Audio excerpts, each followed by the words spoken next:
बिस्मिल्लाहिर्रहमानिर्रहीम। सब देखने वाले एक मरतबा दुरूद पाक पढ़ लें। अल्लाहुम्मा सल्ली अला सय्यिदिना मौलाना मुहम्मद व अला आलिहि व सहाबिहि बारिक वसल्लम वसल्लु अलैहि। अस्सलाम वालेकुम। एडवोकेट मोहम्मद आसिफ असलम और आप देख रहे हैं ला एजुकेशनल एकेडमी चैनल। हमने सीपीसी का आर्डर 41 जो है वो हमने उसका 15 रूल तक पढ़ लिए थे। अब हम उसका 16वां रूल शुरू करते हैं। आर्डर 41 जो है वो पहली अपील से है, ठीक है, यानी कि फर्स्ट अपील से मुताल्लिक है कि जब कोई डिक्री होती है, पहली मर्तबा कोई डिक्री जब आती है तो उसके खिलाफ जो हम अपील करते हैं वो पहली अपील कहलाती है, यानी कि ये सेकंड अपील के मुतालिक नहीं, फर्स्ट अपील के मुतालिक है। इसका रूल 16 है, द राइट टू बिगिन। हम इसका रूल 16 पढ़ते, प्रोसीजर ऑन हेयरिंग, कि जब हेयरिंग शुरू हो जाए, यानी कि अदालत के अंदर जब आपकी अपील मंजूर हो जाए, एडमिट हो जाए, तो अब किस तरीके से हेयरिंग होगी, रूल 16 हमें बताता है। राइट टू बिगिन, किस तरीके से जो है वो आपका हक है कि ये चीज शुरू की जाएगी। ऑन द डे फिक्स्ड, जो दिन फिक्स किया होगा, or on any other day, या कोई दूसरा दिन, to which the hearing may be adjourned, जिसके अंदर हेयरिंग जो है एडजॉर्न्ड कर दी गई है। The appellant shall B heard, एपीलांट को जरूर सुना जाएगा। शेल का लफ्ज बहुत अहम है यहां पर कि जरूर सुना जाएगा, आपसे मे लिखेगा तो गलत हो जाएगा। इन support of the appeal, appeal की सपोर्ट में। इसी का रूल 16 का सब रूल 2 है, the court shall then, court फिर जरूर, शेल का लफ्ज है यहां पर बहुत अहम।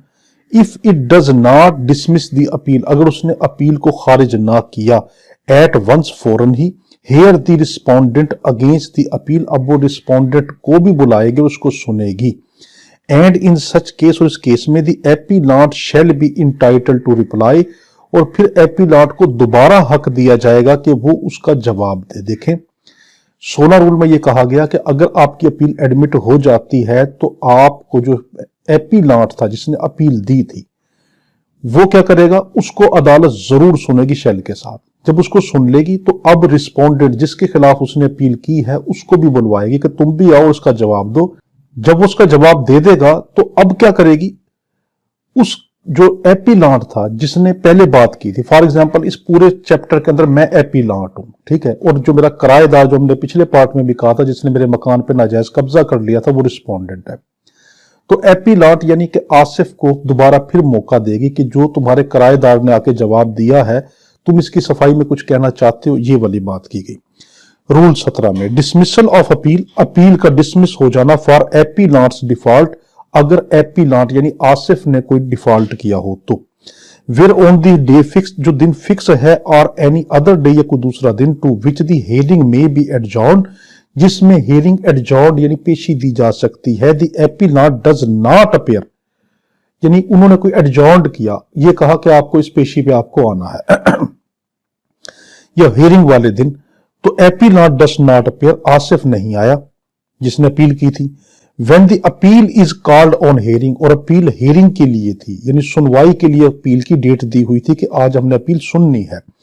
The court may make an order, court में का लफ्ज बड़ा अहम है लॉ एक्ट में, तो यहां पे डालेगा शेल तो गलत हो जाएगा। कोर्ट में कोर्ट चाहे तो एन ऑर्डर, ऑर्डर दे सकती है that the appeal B dismissed, के अपील को खारिज कर दिया जाए। इसी का रूल 2 हम देखते हैं, यानी रूल 1 में यह कहा गया कि अगर जो दिन हेयरिंग का रखा था अदालत ने और एपीलांट यानी आसिफ नहीं आया, तो अदालत अगर चाहे तो उसकी सवाबदीद है, यानी शेल का लफ्ज नहीं, जब भी शेल का लफ्ज आएगा तो अदालत पे लाजिम हो जाता है, मैंडेटरी प्रोविजन बन जाती है। और जो मे का लफ्ज आता है अदालत की सवाबदीद होती है, डिस्क्रिशन पावर होती है, अदालत चाहे तो कहे चाहे तो ना, तो यहां पर अदालत की मर्जी है। सब rule 2, hearing appeal x party, x party भी अपील सुन सकती है, एक तरफा भी अपील सुनी जा सकती है। कैसे, वेयर द एपीलांट अपीयर, अगर एपीलांट आ गया जिसने अपील की थी यानी आसिफ आ गया, and the respondent does not appear, और रिस्पोंडेंट नहीं आता, the appeal shall be heard x party, appeal को एक्स पार्टी की सूरत में सुना जाएगा। देखें ये बड़ा कीमती है। इसमें यह कि रूल 17 के 2 में यह कहा गया कि अगर आसिफ तो आ गया, एपीलांट तो आ गया, मगर जो रिस्पोंडेंट था यानी जो किराएदार था वो नहीं आया, तो यहां पे शेल का लफ्ज है। अब अदालत जरूर एक तरफा अपील सुनेगी, कि अच्छा वो नहीं आता तो ना आए, हमने उसको नोटिस भी दिया था, वो नहीं आना चाहता तो कोई बात नहीं, आसिफ तुम अपनी बात करो और अपनी आके बताओ तुम्हारे साथ क्या हुआ है। तो शेल का लफ्ज यहाँ पे बड़ा अहम है। तो शेल के साथ जरूर मैंडेटरी प्रोविजन है कि अदालत जरूर सुनेगी एक तरफा कार्रवाई, एक्स पार्टी प्रोसीडिंग, ठीक है। याद रखना कभी भी एक्स पार्टी डिक्री फौरन नहीं होती, पहले एक्स पार्टी प्रोसीडिंग होती है, एक तरफा कार्रवाई की जाती है, यानी एक तरफा अदालत सुनाई करती है, केस को चलने देती है। इसको ये कहते नहीं एक तरफा केस चल रहा है, अभी दूसरी पार्टी भी नहीं है, ये वाला मसला है। Rule 18 dismissal of appeal where notice not served, appeal का डिसमिस हो जाना जब नोटिस ना पहुंचा हो in consequences of appellants failure, appellants failure, किसके नतीजे में, यानी एपीलांट का कोई उसके अंदर कोई किरदार हो, यानी एपीलांट नाकाम हो गया हो टू डिपॉजिट कॉस्ट, कि उसने कॉस्ट जमा नहीं करवाई। यानी रूल 18 में यह कहा गया कि आसिफ ने, यानी जो मैं एपीलांट था, मैंने कोई कॉस्ट जमा नहीं कराई वहां पर अदालत के अंदर, तो अदालत ने मेरी अपील को खारिज कर सकती है। Where on the day fix, जब दिन फिक्स है, or on any other day, या कोई दूसरा दिन, to which the hearing may be adjourned, जिसमें हियरिंग को एडजॉर्न्ड किया गया हो। देखो ये लफ्ज बार बार आ रहा है। अदालत चाहे तो आज आपकी अपील को सुन सकती है, अदालत चाहे तो आपकी अपील को एडजॉर्न्ड कर सकती है, यानी अगली पेशी को दे सकती, तो उस पेशी के ऊपर। इट इज फाउंड, ये पाया गया, that the notice to the respondent को, जो रिस्पोंडेंट को नोटिस पहुंचाना था, हैज नॉट बीन सर्व्ड, वो नहीं पहुंचाया गया, in consequences of the failure of the appellant, कि एपीलांट की उसके अंदर कोई ना कोई खामी थी, एपीलांट का कोई कसूर था, टू डिपॉजिट के उसने जमा नहीं करवाया कोई cost within the period fix, जो पीरियड फिक्स था, the sum required to defray the cost of service of the notice, और जो पैसे जरूरी थे, यानी कि जो पैसे जरूरी थे जमा करवाने, the court may make an order, court चाहे तो हुक्म दे सकती है, that the appeal be dismiss, के अपील को डिसमिस कर दिया जाए। यहां पे फिर मे का लफ्ज आ गया, यानी कोर्ट की सवाबदीद पर है। Provided that no such order shall be made, ऐसा कोई ऑर्डर नहीं दिया जाएगा, आल थू, अगर चाहे the notice has not been served, अगर नोटिस ना पहुंचा हो अपॉन द रिस्पोंडेंट पर, if on any such day, अगर उसी दिन द रिस्पोंडेंट अपीयर, और रिस्पोंडेंट आ जाता है, when the appeal is called on for hearing, जब अपील की सुनाई करने लगे हों। बड़ा कीमती है ये रूल। ये होता है कि जब मैं दर्ज करवाता हूं, मैं एपीलांट था, आसिफ एपीलांट है, उसने अपील जब दर्ज करवाई तो उसको कॉस्ट जमा करवानी थी, नोटिस का खर्चा, आने जाने का जो सर्विस होती है डाक वगैरह, उसका भी उसने पैसे देने थे, और मैंने ये नहीं किए। तो अदालत चाहे तो मेरी अपील जो है वो खारिज कर सकती है अगर रिस्पोंडेंट नहीं आया तो। यहां पे दूसरी इसमें प्रोविजन दी, बड़ी कीमती बात की गई कि अगर आसिफ ने, क्या नाम है, वो पैसे नहीं दिए थे और जो रिस्पोंडेंट था यानी आसिफ का जो किराएदार था वो नहीं, उस तक नोटिस नहीं पहुंचा, मगर वो अचानक उसको कहीं और से पता चल जाता है कि आसिफ ने मेरे खिलाफ अपील की है। अच्छा, हम यहां पे देख रहे हैं कि जो आसिफ ने खर्चा भरना था अदालत का, प्रोविजन में बड़ी अहम बात की गई कि आसिफ ने जो खर्चा भरना था अदालत का, कि नोटिस वगैरह जो है उस तक पहुंचे नहीं, कॉस्ट वगैरह पे करनी थी, खर्चा देना था डाक का, कि नोटिस जो है रिस्पोंडेंट तक यानी किराएदार तक सर्व हो जाए, मगर आसिफ ने वो नहीं दिया। मगर उसके बावजूद किराएदार को कहीं ना कहीं से पता चल जाता है और वो ये देखता है कि हाँ, मेरी अचानक किसको इसको बता देता है कि तुम्हारे खिलाफ अपील हुई है, या वो इमरजेंसी एक्सीडेंटली बाय चांस वो अदालत में खुद आ जाता है, तो अब आसिफ ने हालांकि आसिफ ने अपना कॉस्ट जमा नहीं करवाई थी, मगर क्योंकि रिस्पोंडेंट आ गया तो अब यहां पे आसिफ की अपील खारिज नहीं होगी। लागैट में कहेगा अगर जो एपीलांट था उसने खर्चा जमा नहीं कराया, मगर क्योंकि उसका खर्चा जमा ना कराने की वजह से उसकी अपील खारिज हो जानी चाहिए थी, मगर खुद ब खुद ही रिस्पोंडेंट अगर आ जाता है तो क्या उसकी अपील खारिज की जाएगी? आप कहेंगे बिल्कुल नहीं। रूल 19, री admission of appeal dismiss for default. जो अपील है उसकी री एडमिशन होना, यानी जो मेरी अपील खारिज हुई थी क्या वो दोबारा बहाल हो सकती, इसमें यह कहा गया। इसका sub rule 1, where an appeal is dismiss, जब अपील डिसमिस हो जाए अंडर रूल 11, रूल 11 के तहत, सब रूल 2 उसके सब रूल 2 के तहत, आर रूल 17 या रूल 17 आर द रूल 18 या उसका रूल 18, द एपीलांट में अप्लाई टू एपीलेट कोर्ट, एपीलांट यानी आसिफ अप्लाई कर सकता है अपील वाली कोर्ट में for the readmission of the appeal, कि मेरी अपील को बहाल कर दो। And where it is proved, और अगर ये साबित हो जाए that he was prevented by any sufficient cause, और ये साबित हो जाए कि आसिफ को कोई ऐसी बहुत अहम मजबूरी थी फ्रॉम अपेयरिंग, के वो ना आया, when the appeal was called on for hearing, जब अपील सुनाई के लिए रखी हुई थी, और from depositing the sum so required, या उसने पैसे कुछ माकूल वजह की बुनियाद पर जमा नहीं करवाए थे, द कोर्ट शैल री एडमिट द अपील, कोर्ट चाहे, कोर्ट शैल का लफ्ज है यहाँ पे, तो शैल का लफ्ज यहाँ पे बड़ा कीमती है कि कोर्ट अब जरूर जो है वो अपील को री एडमिट करेगी, बहाल कर देगी। दी अपील ऑन सच टर्म, उन शरायत के ऊपर, एज टू कॉस्ट, या तो उससे कॉस्ट लेगी, मुझसे कोई रकम लेगी, और otherwise as it think fit, या कोई दूसरी बुनियाद के ऊपर जो कोर्ट चाहे। तो बड़ा अहम है ये रूल। आपसे लॉ गेट में कहेगा कि आसिफ ने पैसे जमा नहीं कराए थे, रिस्पॉन्ड जो अपीलांट था पैसे जमा नहीं करवाए, तो या फिर वो आया नहीं था, अगर वो सफिशिएंट काज जो है वो शो कर दे कि मैं इस वजह से नहीं आया था या मैंने इसलिए पैसे जमा नहीं करवाए, तो क्या कोर्ट मे के साथ अपील को रीएडमिट करेगा या शेल के साथ? आप कहेंगे शेल के साथ, कि कोर्ट की अब जिम्मेदारी बन जाएगी कि अब उसने जब सफिशिएंट काज शो कर दिए तो वो करेगा, कोर्ट उसको लाजमी रीएडमिट कर लेगी। इसका सब रूल दो, the provision of section 5 of limitation act 1908, limitation act 1908 की जो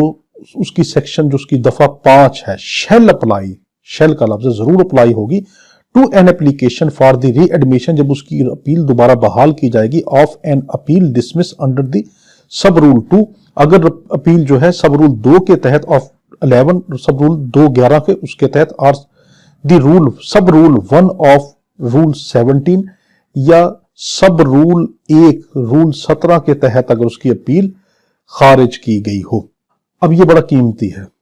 अब जो मैंने अपनी अपील की बहाली की दरखास्त दी, तो अदालत ये भी देखेगी कि बहाली का टाइम तो नहीं गुजर गया, क्या लिमिटेशन जो हर दावे के लिए खास पीरियड होता है कि उस पीरियड के अंदर ही हमने अपनी एप्लीकेशन वगैरह मूव करनी होती हैं, तो कोर्ट ये देखेगी कि क्या लिमिटेशन एक्ट का, क्या आसिफ का पीरियड एक्सपायर तो नहीं हो गया जिस दौरान इसने दरखास्त देनी थी कि मेरी अपील बहाल की जाए, ये देखा जाएगा। ये बड़ा कीमती है। अच्छा, अब हम पढ़ते हैं ऑर्डर 41 का rule 20, power to adjourn hearing and direct person appearing interested to be made respondent. इसको जरा गौर से देखें। Where it appears to the court, जब कोर्ट को ये लगे, एट द हेयरिंग, उसकी हेयरिंग के वक्त, दैट एनी पर्सन, के कोई भी शख्स, who was a party to the suit, जो मुकदमे का पहले तो कोई फरीक था, यानी मुकदमे में पहले शामिल था, इन द कोर्ट, उस कोर्ट में, from whose decree the appeal is preferred, जिस कोर्ट की डिक्री के खिलाफ अपील की जा रही है उस कोर्ट में, but who has not been made a party, मगर उसको पार्टी नहीं बनाया गया, टू द अपील, इस अपील में, is interested in the result of the appeal, मगर उसका कोई ना कोई मफाद है अपील में। The court may adjourn the hearing, court अगर चाहे तो, मे के साथ लफ्ज है, शेल के साथ नहीं, may hearing to a future day, आने वाले किसी दिन के अंदर क्या कर सकती है, उसको एडजॉर्न कर सकती, पेशी दे सकती है, to be fixed by the court, जो कोर्ट फिक्स करे, एंड डायरेक्ट, और हिदायत कर सकती है, that such person be made a respondent, कि इस शख्स को भी पार्टी बनाया जाए। अब गौर से देखें इसको। लॉ गेट में आपसे पूछेगा कि अगर एक शख्स को निचली कोर्ट में, यानी लोअर कोर्ट में, उसको पार्टी बनाया गया था मुकदमे का, मगर अपील वाली कोर्ट में उस शख्स को पार्टी नहीं बनाया गया, यानी उसका नाम नहीं लिया गया अपील में, तो क्या अपील वाली कोर्ट ऐसा कर सकती है कि उस शख्स को, जिसका अपील के अंदर जिक्र भी नहीं है, मगर उसका जिक्र निचली कोर्ट, जो लोअर कोर्ट है, जिस कोर्ट के खिलाफ डिग्री की जा रही है, जिस कोर्ट की डिग्री के खिलाफ अपील की जा रही है, उस कोर्ट में उसका नाम था, तो क्या अपील वाली कोर्ट उस शख्स को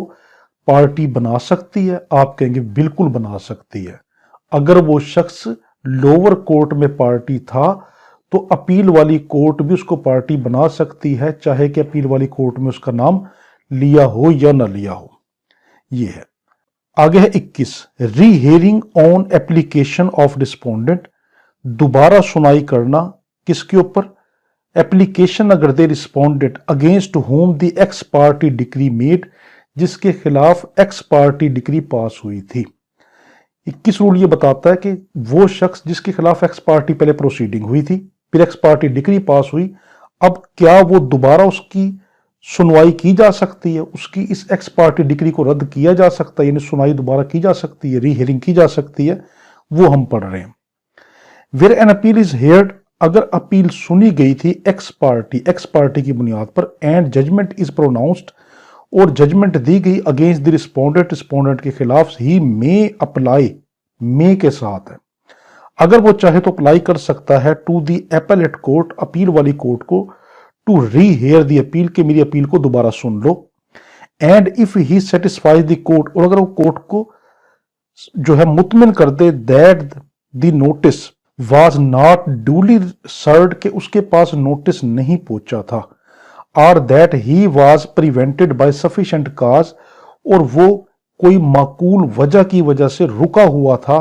फ्रॉम अपेयरिंग, कि वो नहीं आ सकता था, when the appeal was called on for hearing, जब अपील की सुनाई हो रही थी तो उसकी कोई ऐसी वजूहात थी जिसकी बिना पे वो नहीं आ पाया। द कोर्ट शैल रीहेयर, अब यहां पे है शैल, कि कोर्ट जरूर दोबारा सुनेगी दी अपील को, उन सच टर्म, उन शरायत पर, एज टू कॉस्ट, के उस पर जुर्माना भी लगा दे, कॉस्ट भी लगा सकती है, यानी उसे जमानत ले सकती है, और otherwise as it think fit to impose upon him, या कोई दूसरी चीज भी उस पर लागू कर सकती है। तो लॉ गेट में आपसे पूछेगा, अगर तो एक शख्स के खिलाफ एक्स पार्टी डिक्री हो गई, अपील वाली कोर्ट ने डिक्री कर दी, यानी उस शख्स ने क्या किया था, एक्स पार्टी प्रोसीडिंग उसके खिलाफ हुई, फिर एक्स पार्टी डिक्री उसके खिलाफ हुई, अब वो अपील वाली कोर्ट को ये अगर सफिशिएंट काज शो करवा दे कि मुझे फलां मसला था, या मुझ पे नोटिस नहीं पहुंचा था, या मेरे पास फलां कोई ऐसे मामलात थे, कोई इमरजेंसी थी जिसकी बुनियाद पे मैं नहीं आ सका, तो अब अपील वाली कोर्ट शैल के साथ रीहेयरिंग करेगी या मे के साथ रीहेयरिंग करेगी, आप कहेंगे शैल के साथ, यानी मैंडेटरी प्रोविजन उस पर बन जाएगा, अब वो जरूर उस शख्स की अपील को दोबारा सुनेगी। इसी 21 का सब रूल 2 है, the provisions of section 5 of the limitation act 1908, जो लिमिटेशन एक्ट की सेक्शन 5 है 1908 की, shall apply to the application under sub rule 1, वो इस रूल के ऊपर अप्लाई होगी। ये देखें कि इसके अंदर भी वही चीज आई है कि जब वो एप्लीकेशन देगा कि मेरी अपील को दोबारा सुनो, क्या वो जिस टाइम चाहे एप्लीकेशन मूव कर सकता? नहीं, अगर तो उसका पीरियड एक्सपायर नहीं हुआ एप्लीकेशन का जो कानून उसको देता है, तब तो वो कर सकता है, वरना नहीं। अब हम देखते हैं रूल 22, अपॉन हेयरिंग, समात के बाद यानी सुनने के बाद, रिस्पोंडेंट में ऑब्जेक्ट, रिस्पोंडेंट चाहे तो एतराज कर सकता है टू डिक्री के ऊपर, as if he had preferred separate appeal, इस तरीके से उसको लिया जाएगा कि जैसे उसने अकेले ने अपील की हो। इसका रूल 1, एनी रिस्पोंडेंट, कोई भी respondent through he may not have appealed from, चाहे कि उसने अपील की भी नहीं थी, any part of the decree, इस डिक्री के किसी हिस्से की, may not only support the decree, वो न सिर्फ डिक्री को सपोर्ट कर सकता है, on any of the ground, किसी भी ग्राउंड पर, डिसाइडेड अगेंस्ट हिम, जो उसके खिलाफ किए गए थे, इन द कोर्ट बिलो, निचली कोर्ट ने, but take any cross objection, अगर वो चाहे तो कोई इतराज भी कर सकता है टू द डिक्री के खिलाफ, which he could have taken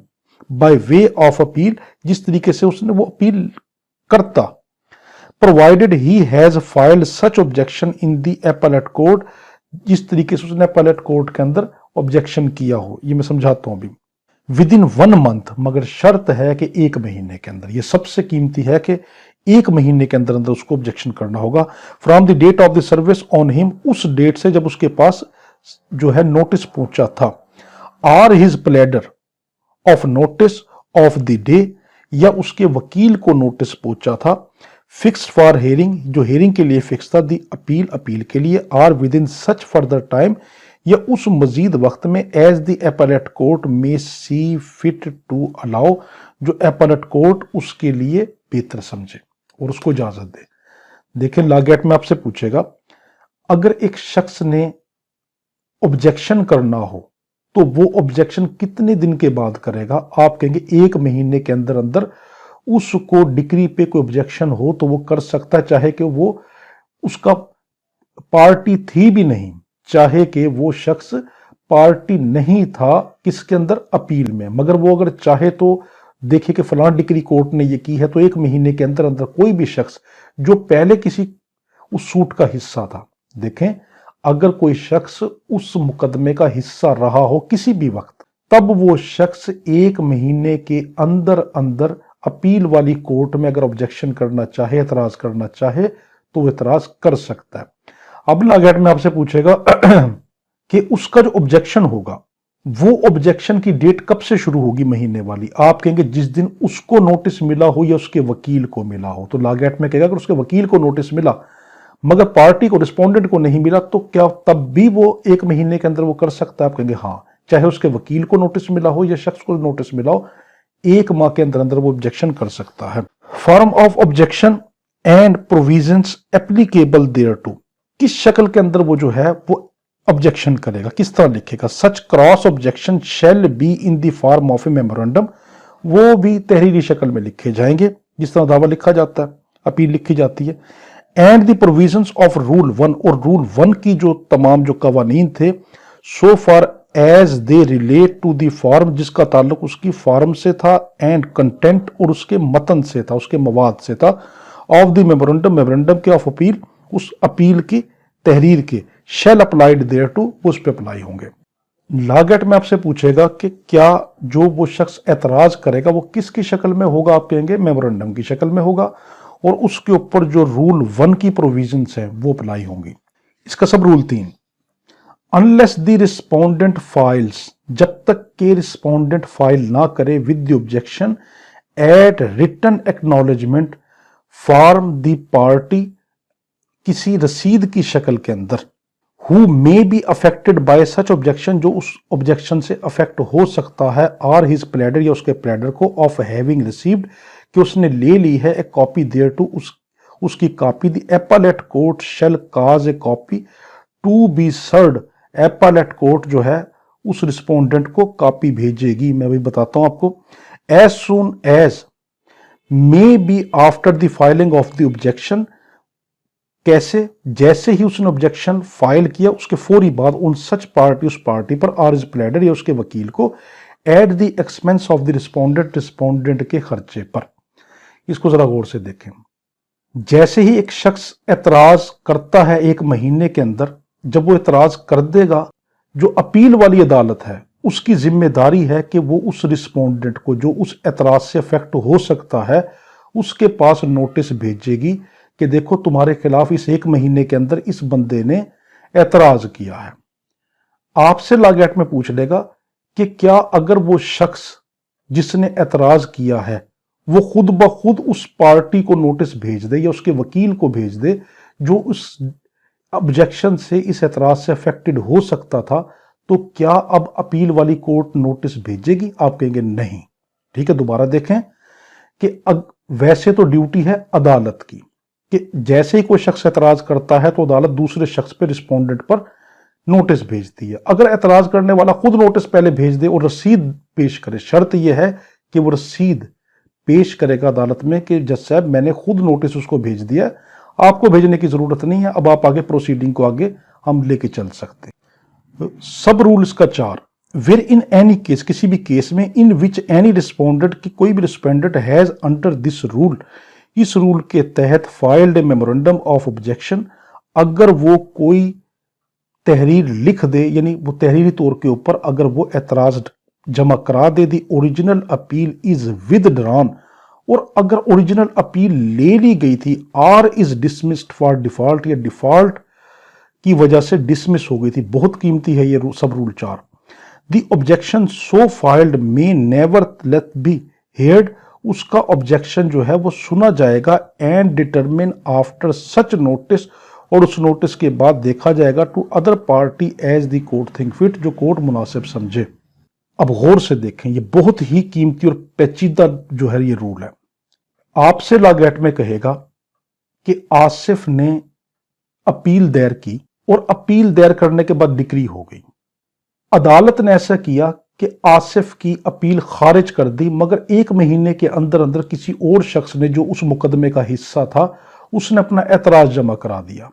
अब आसिफ की अपील तो खारिज हो गई, आसिफ ने अपील वापस ले ली, या तो वापस ले ली या खारिज होगी। तो अब वो शख्स जिसने एतराज किया हुआ था, क्या उसका एतराज सुना जाएगा? आप कहेंगे हाँ सुना जाएगा।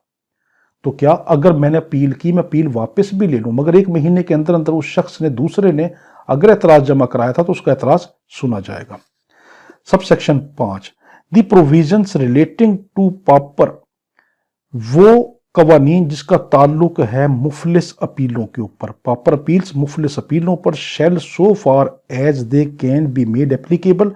वो भी, उन पे भी इसका इतलाक होगा, apply to an objection under this rule, इस रूल के तहत। यानी पापर सूट जो है वो अपने LLB में पढ़ा होगा कि वो शख्स के जो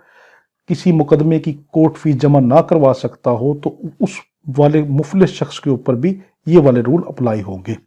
अपील के लिए। अब इस rule 23, remand of case by appellate court. Appellate court क्या रिमांड कर सकती है केस को? केस का रिमांड का मतलब है वापस भेज देना, कि अपील वाली कोर्ट क्या निचली अदालत को केस दोबारा वापस भेज सकती है? रिमांड का मतलब ये होता है। When the court, जब court from whose decree an appeal is preferred, जिसकी डिक्री के खिलाफ अपील की गई थी, has disposed of the suit, अगर उसने मुकदमा मुकम्मल कर लिया, अपॉन ए प्रिलिमिनरी पॉइंट, किसी भी इब्तदाई पॉइंट के ऊपर, and the decree is reversed in appeal, और डिक्री जो है अपील में रिवर्स हो गई। द एपलेट कोर्ट, जो अपील वाली कोर्ट है, मैं इफ इट थिंक फिट, अगर वो चाहे तो बाय ऑर्डर के जरिए से रिमांड दी केस को रिमांड कर सकती है, एंड मे फर्दर डायरेक्ट, और मजीद हिदायत कर सकती है, दैट द इशू और इशूज शैल बी ट्राइड, कि आप जो है इश्यूज को, जो एतराजात हैं उनको लें, इन दी केस, उस केस में, सो रिमांडेड, जिनको मैं वापस भेज रही हूं, and shall send A copy, और एक जरूर उसके पास क्या कॉपी सेंड की जाएगी, ऑफ इट्स जजमेंट, उसकी जजमेंट की, and order to the court, court को हुक्म किया जाएगा, from whose decree the appeal is preferred, जिस कोर्ट की डिक्री के खिलाफ अपील हुई थी, विद डायरेक्शंस, उन हिदायत के साथ, टू री एडमिट, के दोबारा मुकदमे को दाखिल कर लो, दी सूट, मुकदमे को, अंडर इट्स ओरिजिनल नंबर, उसी नंबर के साथ जो पहले इसका नंबर लगाया था, in the register of civil suit, किस रजिस्टर के अंदर, जो सिविल मुकदमों का रजिस्टर होता है, एंड प्रोसीड टू डिटरमिन, और दोबारा कार्रवाई शुरू करो और मालूम करो, दी सूट, इस मुकदमे को, एंड द एविडेंस, और कोई भी अगर जो एविडेंस, सबूत, इफ एनी, अगर कोई हो तो, recorded during the original trial shall, जो आपने ओरिजिनल ट्रायल के अंदर रिकॉर्ड किया था, shall subject to all such exception, वो तमाम उन इस्तशना के साथ, be evidence during the trial after remand, वो इसी मुकदमे के अंदर इस्तेमाल होंगे रिमांड के बाद, यानी मुकदमे को भेजने के बाद। अब इसको गौर से समझे। मैंने सेशन कोर्ट के खिलाफ अपील जो है हाई कोर्ट में की, अब हाई कोर्ट क्या कर सकती है कि मेरी अपील को वापस किसके पास भेज सकती है? सेशन कोर्ट के पास, कि तुम दोबारा इस मुकदमे को ओरिजिनल नंबर, जो उसका ओरिजिनल नंबर था जिसके ऊपर तुमने फैसला कर दिया था, उसी मुकदमे को दोबारा रीओपन करो,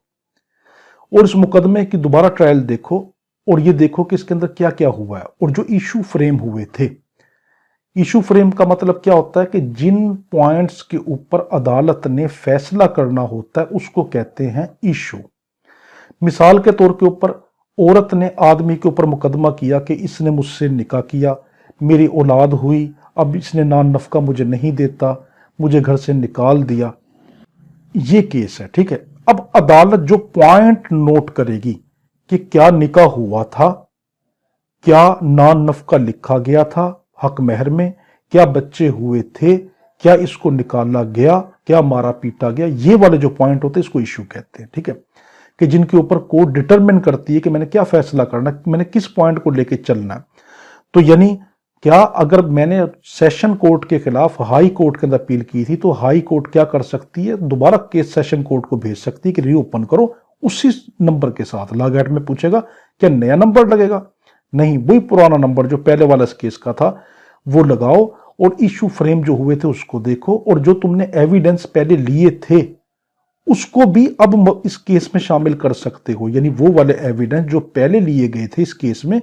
क्या वो दोबारा जब केस रिमांड होता है वही वाले एविडेंस इसमें काम आ सकते हैं? आप कहेंगे हाँ, ये बड़ा अहम है। 24, where evidence on record sufficient, जब रिकॉर्ड के ऊपर जो एविडेंस है वो इस हद तक हो, यानी बहुत हो, appellate court may determine case finally, appellate जो कोर्ट है, अपील वाली कोर्ट है, वो केस का फैसला कर सकती है। Where the evidence upon the record is sufficient, जब रिकॉर्ड के ऊपर जो when the evidence upon the record, जब रिकॉर्ड के ऊपर जो सबूत है इज सफिशिएंट, वो बहुत ज्यादा हो, यानी काबिल मुतमिन हो, मकूल हो, to enable the appellate court, जो अपील वाली कोर्ट को इस काबिल कर दे टू प्रोनाउंस जजमेंट कि वो फैसला दे सके। द एपेलेट कोर्ट अपील वाली कोर्ट में, अगर चाहे तो, में के साथ है, आफ्टर रीसेटलिंग द इशू, जो इशू जो होगा जो मैंने अभी बताया था उनको रीसेटल करने के बाद इफ नेसेसरी, अगर जरूरी चाहे, फाइनली डिटरमिन द सूट, उस मुकदमे का फैसला कर सकती है। Notwithstanding that the judgment of the court from whose decree the appeal is preferred, अगरचा के वो जो कोर्ट ने नीचे जो जजमेंट की थी, मैं बताता हूं, होली अपॉन सम ग्राउंड, उन ग्राउंड के ऊपर, other than that on which the appellate court proceed, जिसके ऊपर कोर्ट ने प्रोसीड किया था। बहुत गौर से देखें, ये वाला बड़ा कीमती है। लागत में आपसे कहेगा कि अगर आसिफ ने अपील सेशन कोर्ट के खिलाफ हाई कोर्ट में की, हाई कोर्ट ने जिसने वो देखा, अपील वाली देखी, उस तमाम कागजात देखे और उसको ये लगा कि नहीं मेरे पास रिकॉर्ड मुकम्मल है, तो क्या वो फैसला दे सकती है? अगर सफिशिएंट रिकॉर्ड आसिफ पेश कर दे, आप कहेंगे हाँ दे सकती है। इतनी सी बात थी। रूल 25, वेयर एपेलेट कोर्ट में फ्रेम इशू, जहां पे अपील वाली कोर्ट जो है वो इशू फ्रेम कर सकती है, एंड रेफर देम, और उनको आगे रेफर कर सकती है फॉर ट्रायल के लिए, टू कोर्ट के पास, हुज डिग्री अपील्ड फ्रॉम, जिस कोर्ट की डिग्री के खिलाफ अपील आई हुई हो। गौर से देखें, with the court from whose decree the appealed is preferred, जिस कोर्ट की डिग्री के खिलाफ अपील दायर की गई है, हैज ओमिटेड, उसने तर्क कर दिया था, उसने रिकॉर्ड नहीं किया था, टू फ्रेम, कि वो फ्रेम करे, आर ट्राई एन इशू, या किसी इशू को, वही एतराज को, यानी वो पॉइंट्स को। जब भी मैं इशू का लफ्ज कहूं तो आप जहन में ये सोचना वो वाले पॉइंट के जो भी मैंने बताए थे कि क्या निकाह हुआ था, क्या इसका नाम नकफा लिखा था, उसको इशू कहते हैं। तो क्या उस कोर्ट ने, निचली कोर्ट ने ये वाले इशू नहीं उठाए। Are to determine any question of fact, या कोई उस वकूए का फैक्ट, यानी उस केस से मुताल्लिक कोई ऐसा कोई पहलू वो, which appears to the appellate court, जो अपील वाली कोर्ट को इसेंशियल, ऐसा लगे कि जरूरी है, टू द राइट डिसीजन, बेहतर फैसला करने के लिए, दुरुस्त फैसला करने के लिए, ऑफ द सूट, इस मुकदमे का, अपॉन द मेरिट के ऊपर, द अपीलेट कोर्ट में, अपील वाली कोर्ट अगर चाहे, इफ नेसेसरी, अगर जरूरी समझे, फ्रेम इशू फ्रेम कर सकती है, एंड रेफर द सेम, और इसी को रेफर कर सकती है, भेज सकती है, टू द ट्रायल के लिए, टू द कोर्ट, उस कोर्ट के पास, फ्रॉम हुज डिग्री, जिसकी डिग्री के द अपील इज प्रेफर्ड, जिसकी डिग्री के खिलाफ अपील दायर की हुई है, एंड इन सच केस, ऐसे केस में, शेल डायरेक्ट सच कोर्ट, और उस कोर्ट को हिदायत करेगी, शेल के साथ हिदायत करेगी, to take the additional evidence required, आप एडिशनल एविडेंस ले लो, and such court shall proceed, और जो वो वाली निचली कोर्ट, जो सेशन कोर्ट जिसके खिलाफ मैंने अपील की है, वो जरूर क्या करेगी, टू ट्राई सच इशू, उन पहलुओं को दोबारा उठाएगी, and shall return the evidence to the appellate court together, और अपील वाली कोर्ट के पास जो है वो सबूत इकट्ठे करके भेजेगी, विद द फाइंडिंग्स, अपनी उस रिपोर्ट के साथ कि मैंने अब क्या पाया है, thereon and reasons therefor, और अपनी वजह भी बताएगी। बहुत गौर से सुने, इसमें बड़े बारीक नुक्ते हैं। लॉ गेट में आपसे ये कहेगा कि अपील वाली कोर्ट, आसिफ ने सेशन कोर्ट के खिलाफ हाई कोर्ट में अपील की, और हाई कोर्ट को यह लगा कि सेशन कोर्ट ने ये वाले नुक्ते उठाने थे इस केस में, मगर सेशन कोर्ट ने वो नुक्ते नहीं उठाए। तो क्या वो नुक्ते, यानी वो इश्यूज जो उसने उठाने थे, सेशन कोर्ट ने उसने नहीं उठाए, तो क्या वो इश्यूज, वो नुक्ते हाई कोर्ट उठा सकती है? आप कहेंगे उठा सकती है। क्या उन नुक्तों के बारे में उसी कोर्ट को, जिसके खिलाफ डिक्री आसिफ ने की है, सेशन कोर्ट के खिलाफ मैंने डिक्री की ना, वो अपील जो की है, सेशन कोर्ट की डिक्री के खिलाफ जो मैंने अपील की है, क्या उसी सेशन कोर्ट को भी हिदायत कर सकती है कि तुमने ये वाले नुक्ते क्यों नहीं उठाए थे, अब तुम ये वाले नुक्ते उठाओ और इसकी रिपोर्ट मुझे भेजो, और अब ये भी देखो कि कोई इजाफी सबूत हो तो भी मुझे भेजो। तो देखो इसमें पहला नुक्ता कि जो अपील वाली कोर्ट है वो इश्यू उठा सकती है अगर वो इश्यू लोअर कोर्ट ने नहीं उठाया। उन्हीं इशू को रिमांड कर सकती है, वापस भेज सकती है, रेफर कर सकती है उसी सेशन कोर्ट को कि तुम अब इसको उठा के चलो। फिर आपसे बड़ा कीमती पूछेगा कि इसमें एडिशनल एविडेंस लिए जा सकते हैं, इजाफी एविडेंस जो पहले सबूत लिए ही नहीं गए थे। आप कहेंगे हाँ लिए जा सकते हैं। फिर दोबारा कह रहा हूं, एडिशनल एविडेंस लिए जा सकते हैं। बहुत ही अहम नुक्ता है ये। Rule 26, findings and evidence to be put on record. उसके जो फाइंडिंग है और जो एविडेंस है वो रिकॉर्ड के ऊपर लिखे जाएंगे। ऑब्जेक्शन टू द फाइंडिंग, उन फाइंडिंग के खिलाफ जो ऑब्जेक्शन होगी। सच एविडेंसेस, ये एविडेंस एंड फाइंडिंग और उनकी finding shall form part of the record, ये जरूर अब क्या बन जाएंगे, उस रिकॉर्ड का हिस्सा बन जाएंगे इन दी सूट, उस मुकदमे में, एंड अदर पार्टी में, और कोई भी party within the time to be fixed, उस टाइम के दौरान जो फिक्स किया गया है by the appellate court, appeal वाली कोर्ट ने,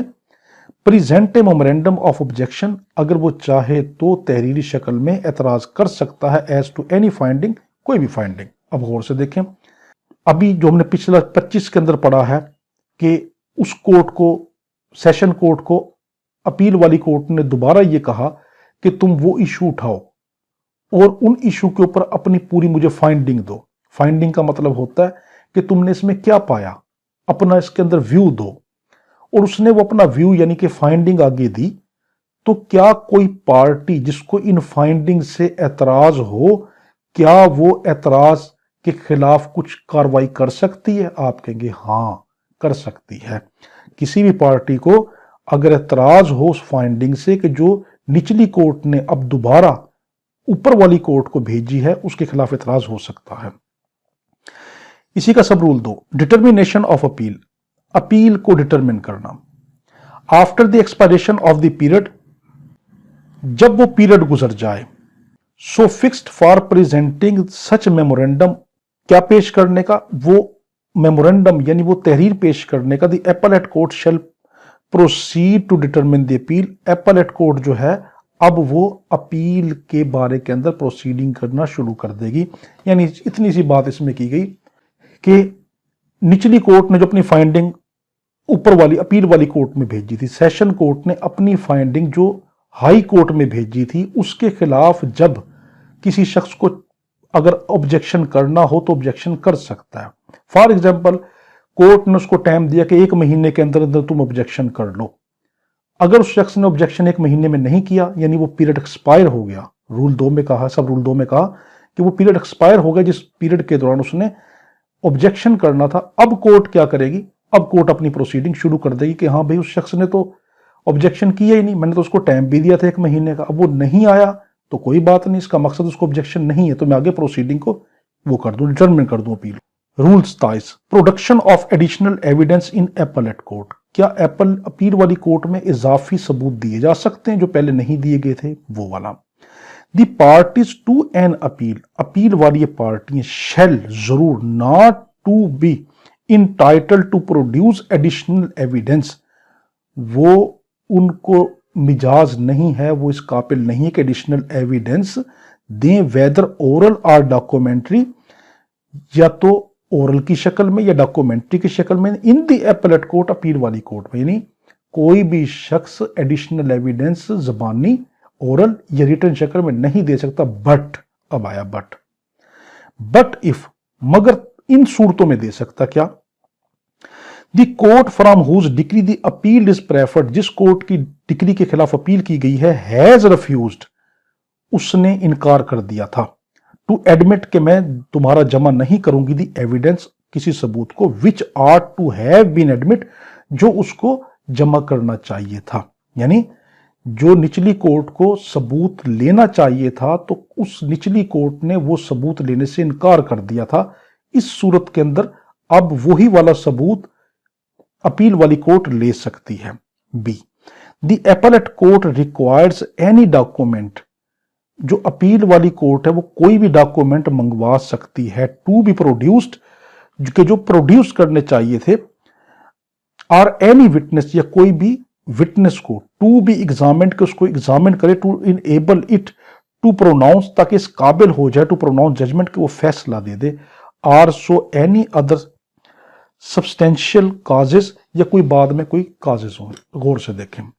आपसे लागैट में कहेगा कि क्या अपील वाली कोर्ट एडिशनल एविडेंस ले सकती है, वो वाले सबूत जो निचली कोर्ट में जमा नहीं करवाए, तो क्या अपील वाली अदालत के अंदर वो सबूत आप जमा करवा सकते हैं? तो आप कहेंगे नॉर्मली तो ऐसा नहीं होता, मगर अगर आसिफ साबित कर दे हाई कोर्ट में कि सेशन कोर्ट ने मेरा ये सबूत लेने से इनकार किया, कि आसिफ जो है वो अपील वाली कोर्ट में साबित कर दे कि सेशन कोर्ट के पास मैंने ये वाला सबूत दिया था, मगर सेशन कोर्ट ने मेरे सबूत लेने से साफ इनकार कर दिया था, तो इस सूरत के अंदर अपील वाली अदालत एडिशनल सबूत को ले सकती है,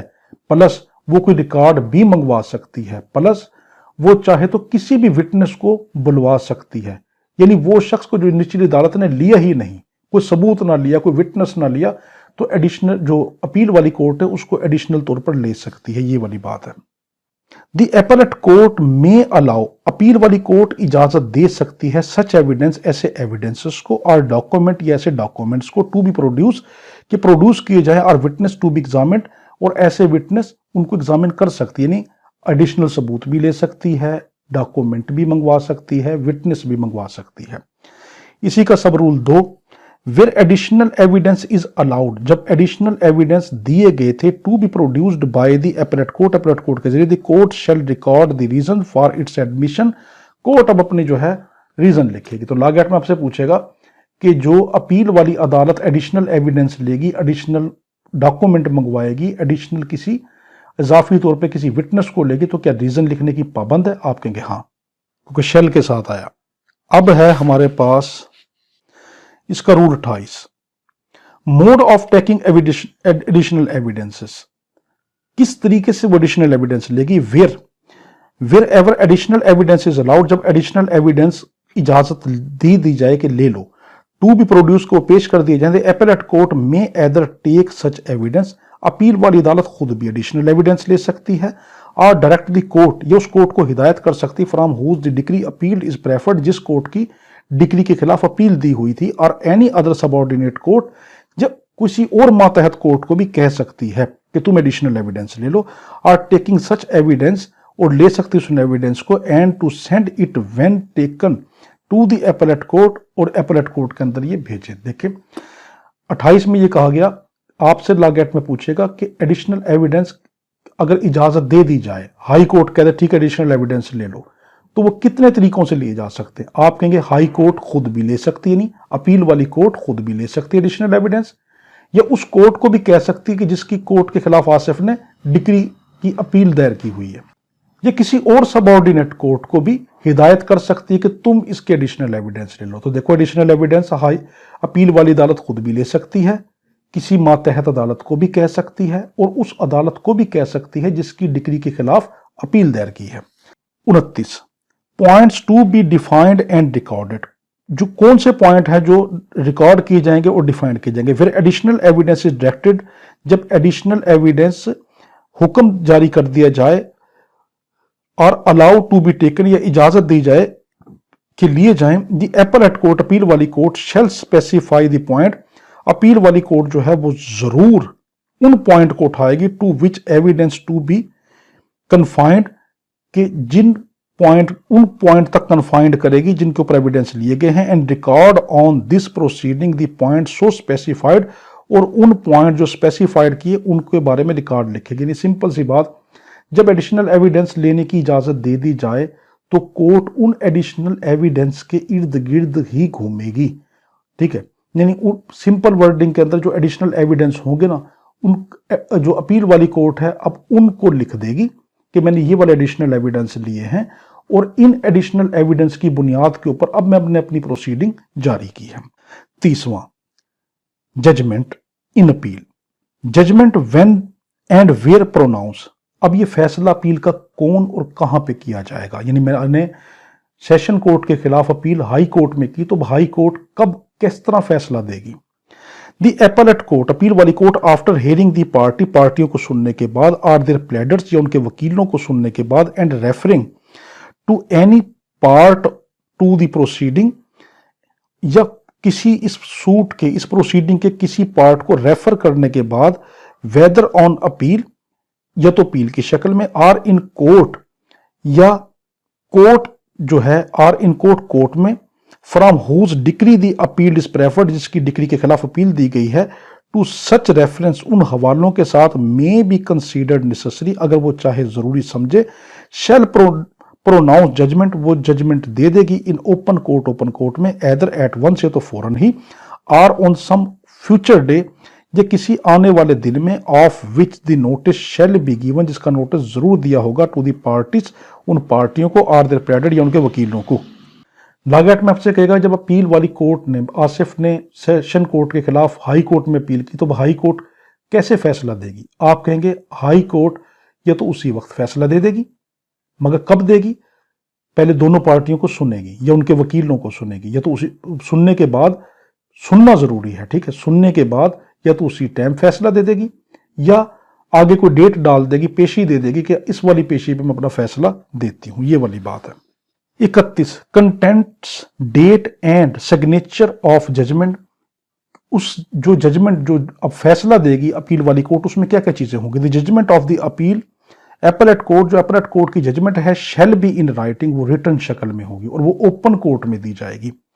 एंड शैल स्टेट, और उसमें क्या क्या लिखा होगा, जजमेंट में क्या लिखा होगा, the points for determination,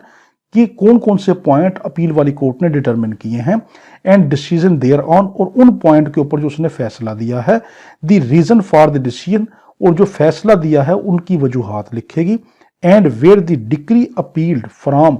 is reversed, और अगर उसने जो फैसला दिया है उस डिक्री के खिलाफ दे दिया, यानी सेशन कोर्ट ने जो मेरे खिलाफ डिक्री की थी, अदालत ने मुझे दाद रस्सी दे दी और सेशन कोर्ट के खिलाफ जो है फैसला दे दिया कि नहीं सेशन कोर्ट, तुमने आसिफ के साथ ज्यादती की थी, अगर ये वाला मामला उसको कहते रिवर्स। आर वेरिड, या तब्दील कर दिया। दी रिलीफ, कौन सा relief, to which the appellant is entitled, जिसके बारे में एपीलांट यानी आसिफ का हक बनता था। यानी क्या करेगी, पॉइंट बताएगी, मैंने कौन कौन से पॉइंट नोट किए, उन पॉइंटों पे मैंने फैसला दिया, मैंने क्यों फैसला दिया, और फिर क्या कि या तो चाहे तो जो सेशन कोर्ट है उसी की अपील को जो है बहाल कर दे, यानी कह दे कि नहीं आसिफ तुम गलत हो, सेशन कोर्ट सही है, तुमने जो अपील की थी मैं तुम्हारी अपील को के खिलाफ फैसला देती हूँ, वही वाला फैसला मैं बरकरार रखती हूँ जो सेशन कोर्ट ने दिया था। ये भी कर सकती है, चेंज भी कर सकती है, या बिल्कुल उसका उल्ट भी कर सकती है, ये कहा गया। And shall at the time, और जरूर उस टाइम पे, at that is pronounced be signed, जब उसको फैसला किया जाएगा, साइन किए जाएंगे, एंड डेटेड, और उस पर डेट डाली जाएगी, बाय द जज, उस जज के जरिए से, आर द जजेस, या अगर काफी सारे जज बैठे थे उन जजों के जरिए से, कंकेरिंग देयर ऑन, जो उन्होंने फैसला उससे निकाला, यानी जो अगर 3 रुकनी जज बैठे थे, 10 रुकनी बैठे, 5 रुकनी बैठे, जितने भी जज बैठे उन सब फैसला जो उन्होंने दिया वो अपने सिग्नेचर करेंगे। हाँ, वो वाला जज जो उस फैसले से, उस जो फैसला हुआ है, अगर फैसला मेरे हक में हुआ और 5 जज बैठे थे, उनमें से 2 जज जो हैं वो मुतमिन नहीं हुए, वो कहते नहीं आसिफ के हक में नहीं होना चाहिए था, सेशन कोर्ट ने सही किया, मगर क्योंकि 3 ने फैसला मेरे हक में दे दिया, तो जिन्होंने मेरे हक में नहीं दिया, ठीक है, वो वाले जज अगर चाहें तो वो सिग्नेचर ना करें तो कोई मसला नहीं होता। व्हाट जजमेंट में डायरेक्ट, जजमेंट में क्या क्या कहा जा सकता है, जजमेंट में बी फॉर कंफर्मिंग, जजमेंट क्या कर सकती, कंफर्म कर सकती है, यानी जो सेशन कोर्ट ने मेरे खिलाफ फैसला दिया था उसी फैसले को बहाल रखेगी कि नहीं वो ठीक है, उसको कहते हैं कंफर्मिंग। वेरिंग, या उसको वेरी कर सकती, रिवर्स, या उसको उल्ट कर सकती, decree from which the appeal is preferred, जिस कोर्ट की डिक्री के खिलाफ मैंने अपील की थी, और if the parties to the appeal agree, और अगर पार्टी जो है डिक्री वाली अगर एग्री हो जाए, एज टू द फॉर्म, किसी भी शक्ल में, which the decree is appealed, जो डिक्री जिस पे अपील है, शेल टेक, वो ले ली जाए, as to the order to made in appeal, जो ऑर्डर जो अपील में दिया गया है, द एपलेट कोर्ट पे पास से डिक्री, एपलेट कोर्ट जो है वो डिक्री पास कर सकती है, मेक एन ऑर्डर अकॉर्डिंगली, और उसके खिलाफ और उसके मुताबिक ऑर्डर दे सकती है। सिंपल वर्डिंग में ये बताता है कि जो अपील वाली जो अदालत है वो क्या कर सकती है, सेशन कोर्ट वाली अब जो डिक्री है उसको कायम रख सकती है, उसको चेंज कर सकती है, उसका उल्ट कर सकती है, या कोई और फैसला भी दे सकती है। ये वाली बात। Power of court of appeal, appeal वाली कोर्ट को पावर क्या है? The appellate court shall have power, उसको पावर है टू पास एनी डिक्री, कि वो कोई भी डिक्री पास कर दे, एंड मेक एनी ऑर्डर, कोई भी ऑर्डर दे दे, which are to have been pass, जो देना चाहिए था, और मेड या दिया, एंड टू पास और टेक सच फर्दर, या कोई पास कर दे, बना दे या पास कर दे कोई मजीद और अदर डिक्री या कोई दूसरी डिक्री और ऑर्डर या कोई order as the case may required, जो केस रिक्वायर करे, and this power may be exercise by the court, ये वाली पावर एक्सरसाइज कर सकती court, notwithstanding that the appeal is as to part only of the decree, कि जो उस decree का कोई पार्ट हो, बताता हूं मैं 2 मिनट अभी, and may be exercise in favour of all, चाहे तो सबके फेवर के अंदर, और एनी ऑफ द रिस्पोंडेंट, या किसी भी रिस्पोंडेंट और पार्टियों के, अलोंग विद सच रिस्पोंडेंट, उन रिस्पोंडेंट के साथ को मिलाकर, और party may not have filed any appeal और ऑब्जेक्शन, या उन पार्टियों के बारे में भी फैसला कर सकते हैं जिन्होंने अपील में हिस्सा ही नहीं लिया। यानी क्या कह सकती है अपील वाली अदालत को, क्या पावर होती है, वो क्या कर सकती है कि वो फैसला दे सकती है कि जो निचली अदालत को देना चाहिए था या उसने दिया है तो वही वाला फैसला, यानी कुछ भी, सिंपल वर्ड में अपील वाली अदालत कुछ भी कर सकती है। उन बंदों के बारे में भी फैसला दे सकती है जिनका मैंने अपील में जिक्र भी नहीं किया, मगर वो निचली कोर्ट में उस मुकदमे का हिस्सा थे, अगर मैंने उनका जिक्र नहीं किया, उनके बारे में भी अपील वाली कोर्ट कोई ना कोई फैसला दे सकती है। प्रोवाइडेड दैट, ये प्रोविजन आ गई, that the appellate court shall not make any order, वो कोई ऑर्डर पास नहीं करेगी अंडर सेक्शन 35A, जो सेक्शन 35A जो है, in presence of any objection, किसी भी ऑब्जेक्शन को लेकर on which the court from whose decree the appeal, जिस कोर्ट की डिक्री के खिलाफ अपील की जा रही है, इज प्रेफर्ड, वो प्रेफर्ड की गई, हैज ओमिटेड और refuse to make such order, उसने ऐसा ऑर्डर नहीं दिया या फिर इनकार कर दिया। सिंपल वर्ड में इसमें यह कहा गया कि 35A के बारे के अंदर जो है वो फैसला अपील वाली कोर्ट नहीं देगी, ये कॉस्ट से रिलेटेड हो। 34 डिसेंट टू बी रिकॉर्डेड, जो डिसेंट है, यानी जो मैंने भी कहा था ना 5 जज बैठे थे, 3 ने मेरे हक में फैसला दिया और जो 2 जो थे उन्होंने फैसला नहीं मेरे हक में दिया, यानी वो कहते नहीं हमें तो आसिफ का जो है, तुम जो आसिफ के हक में डिक्री जारी कर रहे हो, हमें तो जो है इससे एतराज है, यानी वो जज जिन्होंने मुझसे एतराज किया था उनको डिसेंटिंग जज कहते हैं। Where the appeal is heard by more जजेस देन 1, अगर अपील को 1 से ज्यादा जज सुने, एनी जज डिसेंटिंग, कोई भी शख्स जो जज अगर वो खिलाफ चला जाए फ्रॉम द जजमेंट, उस जजमेंट से, ऑफ द कोर्ट के, शैल स्टेट इन राइटिंग, वो जरूर लिखेगा, द डिसीजन और ऑर्डर विच ही थिंक्स, जो वो समझे, शुड बी पास्ड, के ऐसा होना चाहिए था, ऑन द अपील में, and he may state his reason for the same, और अपनी वजह भी लिखेगा। यानी जो जज 5 जजों ने बैठ के फैसला किया, 3 ने मेरे हक में किया, और जो 2 थे जो डिसेंटिंग जज थे उनको डिसेंटिंग कहा जाएगा, जो मेरे खिलाफ कह रहे थे, वो लिखेंगे कि आसिफ के खिलाफ हम क्यों गए हैं, अपनी वजह लिखेंगे, और ये भी लिखेंगे आसिफ के खिलाफ क्या होना चाहिए था, इसलिए हम मुतमिन नहीं इस फैसले से ही लिखेंगे। अब है डिक्री इन अपील, अपील के अंदर जो डिक्री है, date and content of decree, उसकी डेट और उससे कंटेंट क्या होंगे डिक्री के, यानी डिक्री में क्या क्या होगा। The decree of the appellate court shall bear date, appeal वाली कोर्ट की जो डिक्री होगी ना, जो अपील कोर्ट ने मेरे हक में डिक्री जारी कर दे कि आसिफ सही था, सेशन कोर्ट गलत थी, अब ये जो मेरे हक में डिक्री जारी की, इसके अंदर क्या लिखा होगा, अगर चाहे मेरे खिलाफ जारी करे या मेरे हक में जारी करे, उसमें क्या लिखा होता है। The decree of the appellate court shall bear, उसके अंदर जरूर लिखा होगा the date and day on which the judgment was pronounce, वो दिन और वो तारीख जिसके अंदर उसने फैसला किया। Number 2, the decree shall contain the number of the appeal, उसके अंदर उस अपील का नंबर दिया होगा, and the names, number of the appeal का नंबर दिया होगा, the names and the description of the appellant and respondent, और अपील करने वाला यानी आसिफ और वो रिस्पोंडेंट जिनके खिलाफ अपील की थी उनके नाम, उनके अहवाल एंड एक क्लियर स्पेसिफिकेशन और वाज़ह लिखेगी ऑफ द रिलीफ ग्रांटेड कि मैंने आसिफ को क्या रिलीफ दिया है, और अदर एडजुडिकेशन मेड या मैंने इसके दरमियान कोई और कार्रवाइयाँ की थी वो सारी लिखेगी। नंबर 3,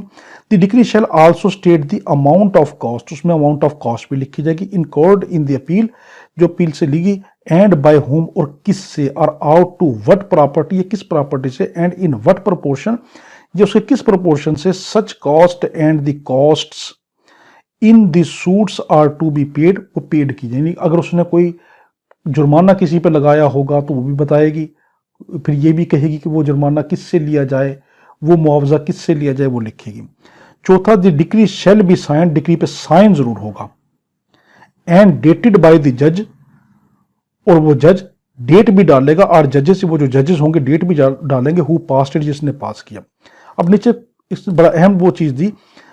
जज डिसेंटिंग फ्रॉम द जजमेंट, जो जज मुत्तफिक नहीं थे इस जजमेंट से, नॉट साइन डिक्री, वो डिक्री पे साइन नहीं करेंगे अगर ना करना चाहें। प्रोवाइडेड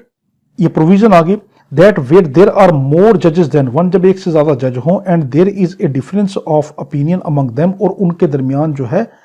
आपस में इत्तफाक ना हो फैसले के बारे में। It shall not be necessary, ये जरूरी नहीं है फॉर एनी जज, किसी भी जज के लिए, डिसेंटिंग के जो उस फैसले से मुत्तफिक नहीं है, फ्रॉम द जजमेंट से, ऑफ द कोर्ट उस कोर्ट के, to be sign the decree, उस डिक्री पे साइन करे। तो लागेट में आपसे पूछेगा, अगर एक डिक्री में 6 जज बैठे, 4 ने आसिफ के हक में फैसला दे दिया और 2 ने आसिफ के खिलाफ वो फैसला दिया, तो क्या उनका साइन करना जरूरी है 2 का?